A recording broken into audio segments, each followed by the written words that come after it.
I want to meet him too. It sounds interesting.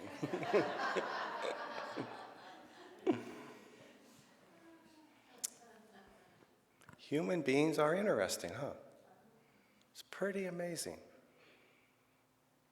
You can't plumb the depths of it. You can try. And if you've forgotten to find human beings amazing, wake up. Human beings are the most amazing thing in the universe. You might watch the news and think, I'm not interested at all in some of these human beings. They're doing, stuff. When have human beings not done stuff? Stuff you like, stuff you don't like, stuff you care about, stuff you don't care about. Millennia, incarnation after incarnation. There you have it. One of the great sayings is, the world is as you see it. It's kind of a loaded phrase, right? I'm sure we would all like every one of our fellow human beings to be pure and noble and practicing every single one of their spiritual values flawlessly. Right? Why not? Sounds good. But as you've discovered, one, it's not as easy as it sounds, right? You try to practice your spiritual values all the time. Sometimes you do great, maybe sometimes not so great. Other beings, they do what they do, right? They might get an A, they might flunk the course today. Well, what are you going to do? There's really only two choices: heaven or hell. One of the things Don Miguel used to say that always took me aback a little bit till I got used to it was, all those people that say you're going to go to hell, joke's on them, you're already there. So the question is, can you get out of hell? As we know, hell is something that we find in ourselves. Suffering, anguish. You heard the reading, Damien did a great job. There's a very simple teaching from Ernest Holmes. Let's see, 2 words. Stop blaming. Would you send that to the White House, Congress, state legislator, all relatives, and each of us? Stop blaming. Simple. Probably kind of obvious, too. What did he say? It was a raft on the ocean, just drifting nowhere. And yet, if each of us were being pretty honest, if we had to get a calculator out, so how many minutes, hours, days, years, lifetimes has our mind had blame in it? Whether it's towards ourselves or other people or world circumstances, probably more than we really want to think about. It's understandable. It's very understandable that there can be that feeling. Life is not necessarily particularly easy. I'm sure you've noticed. If life was easy and all of our fellow beings were basically Buddhas, it wouldn't be so hard to become one ourselves. Everybody else is doing it, just sort of, tune off them. But unfortunately, that's not the way, is it? So there's either disillusionment or despair, uncomfort, difficulty, blame, or there's, om, right? Like, I better change my consciousness about this thing, this reality that I'm involved in. So that's living a noble life. It's when each of us decides in a consistent way to really, consistently and deeply take the time to really change our consciousness whenever we see that it's going down the wrong road. One of the little sayings one of my teachers, Swami Muktananda, used to say all the time, "Where are you going? Where are you going?" And of course, he's really speaking of the mind, not so much the body. Safeway, what's wrong with that? Fine. But you realize when you go to Safeway, there's a lot of different yous that can be on that journey. When you go to Safeway, you can be, oh man, this is such a hassle. Why didn't Leslie go get the groceries, Now I have to go get the groceries. Oh man, now this car is in front of me. Look how slow they're going. Look, the car needs gas. Oh my God, look at the budget. How much are we going to spend, On and on and on. Hell, hell, hell, suffering, hell, blame, suffering, on and on. You get the picture, right? It's so easy to fall into that and even just forget that we're even doing it. It can seem normal. Unhappiness, discontent, worry, fear, blame. But of course, there's another side to the coin, or not. We could decide to not do that. We could decide to let that go. But that takes some practice. It takes practice to let go of the thoughts and the qualities of our own mind. So here's a little story. Some of you may have heard it. It's in the top 10, probably, or at least 12. Long ago, there was a very small village in a faraway land. And the people in that village, they were really fairly content. Things were going very well. They had a nice community. They had a monastery at the top of the hill, and they had good spiritual teachings. So life was good. However, one of the rules, one of the laws of this land was that if a woman were to become pregnant out of wedlock, the husband would have to leave the village forever, so he would be banned from the village. Well, as things would have it, there was a young woman who became pregnant. She wasn't married to the father. She was deeply in love with him, but her family wouldn't allow her to marry that man. He was from a different background, and they just wouldn't allow it. Well, they did fall in love. They did have a baby. So she thought to herself, well, I can probably hide it, right? Nobody will know. That worked for a while, 3, 4, 5 months, but then, started to become more and more apparent. So she was beside herself. What was she going to do? She didn't want the father of her child to be excommunicated. She didn't want him to have to bear that burden. She didn't want to see him leave. But she was pregnant, and this is going to show up here sooner or later. So she thought about it, and she thought about it, and she thought about it, and she had a brainstorm.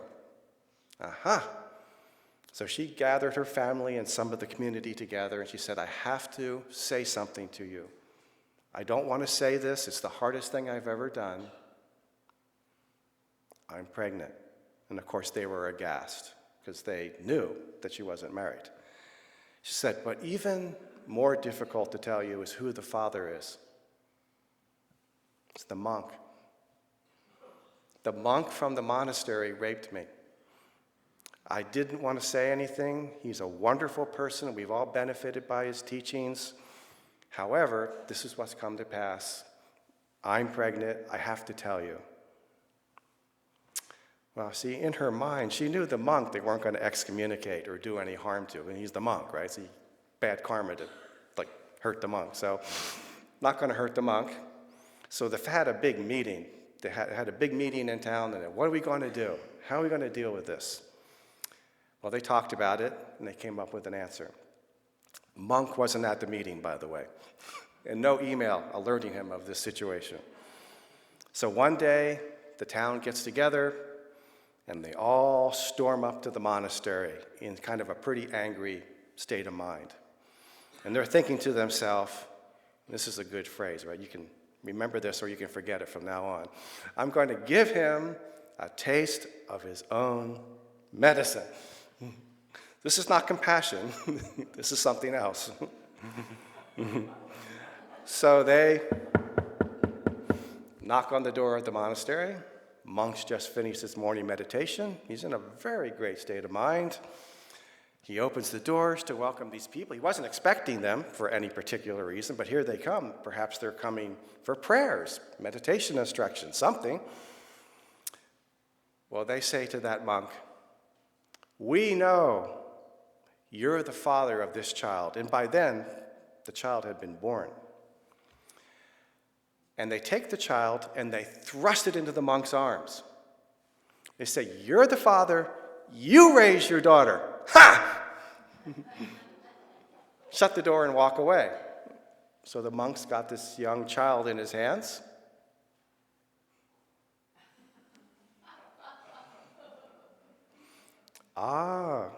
So this is my challenge.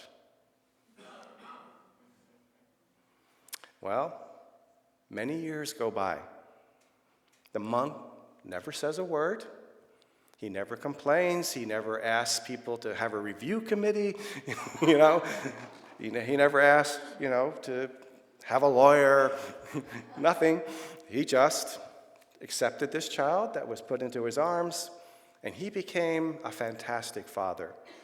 And that child was raised with love and a good education. The child was very happy. People came to do their spiritual practices or come hear a talk, and they'd find the child in the courtyard. And the village thought, this has gone pretty good. The child's being raised by the monk. The monk, he talks about karma and all that kind of stuff, so he's got his, and he's handling it pretty well, so I guess we did a good thing by doing this. Well, years go by, and the child's about 20 now, young woman. Well, by this time, the original father had gone off to work and hadn't been seen by the mother for many years. And the mother of the child had become ill. And she knew that she was facing her own death. And she just couldn't bear to die with this thing that she had done, where she had told the lie about the monk being the father. So she called the town together and called the family. She said, "Well, I've called you all here. I have a confession to make. The monk was not the father.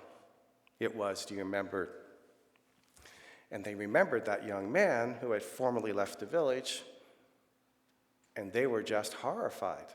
They were horrified that they had not really investigated, or they leaped to that conclusion. They had done what they thought was right, but now, how horrible to have done this to the monk. I mean, he could have meditated many more hours.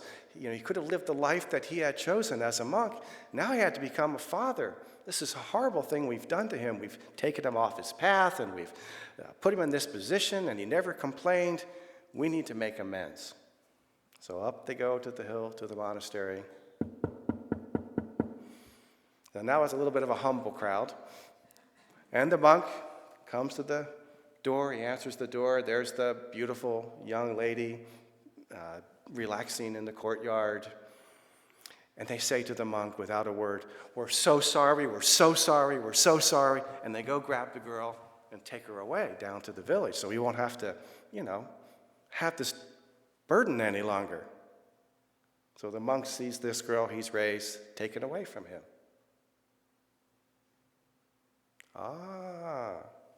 So this is my challenge.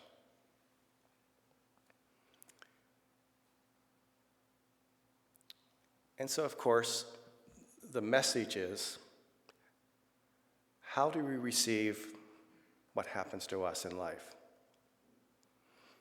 How do we look at other people? How do we look at the world as a whole? What do we make of it?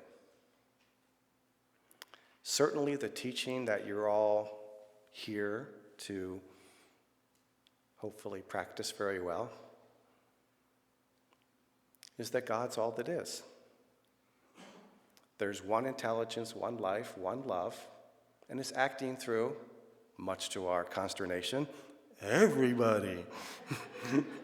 Oh my God, God's acting through everybody. Can't we have a few non-God people? Like they don't look like it sometimes. I bet you haven't looked like it sometimes. And other times you've probably looked like that very well.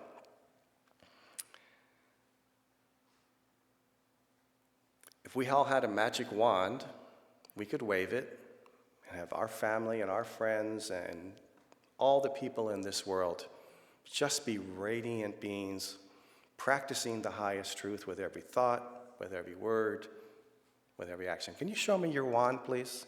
Anybody? No wand, right? But in a certain sense, in an interesting way, we do have something. It's not an external object. Yeah, you're right. She went like this, right? It's ourselves. We are the magic wand.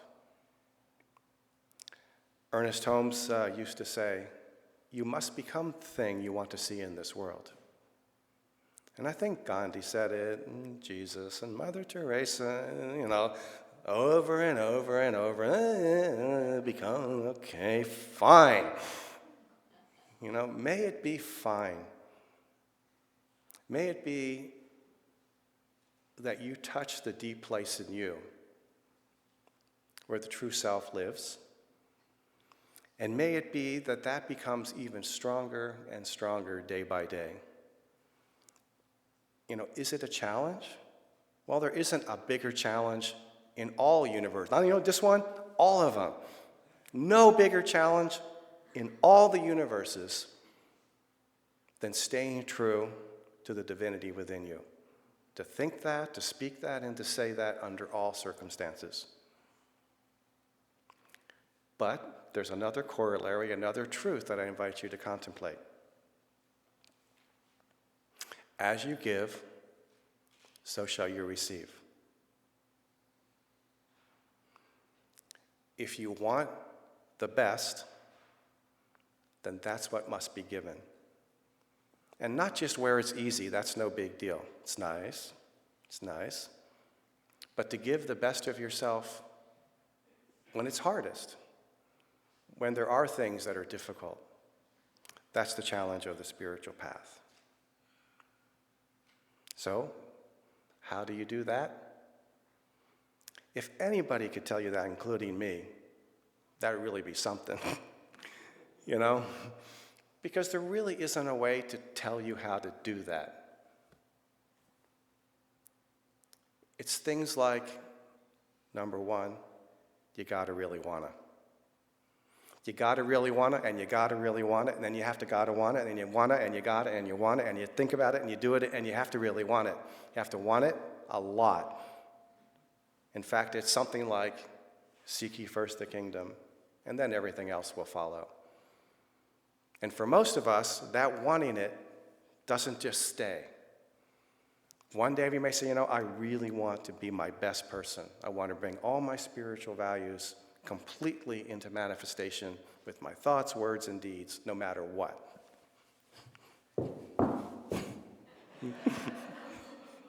And then you wake up. And there's human beings running around doing what human beings do.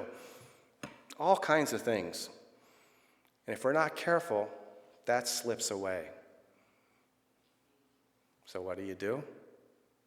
Bring it back. And when it slips away, what do? You bring it back. Well, then what do? You bring it back. And you bring it back. And you bring it back. And it may take you, God knows, how much time and effort.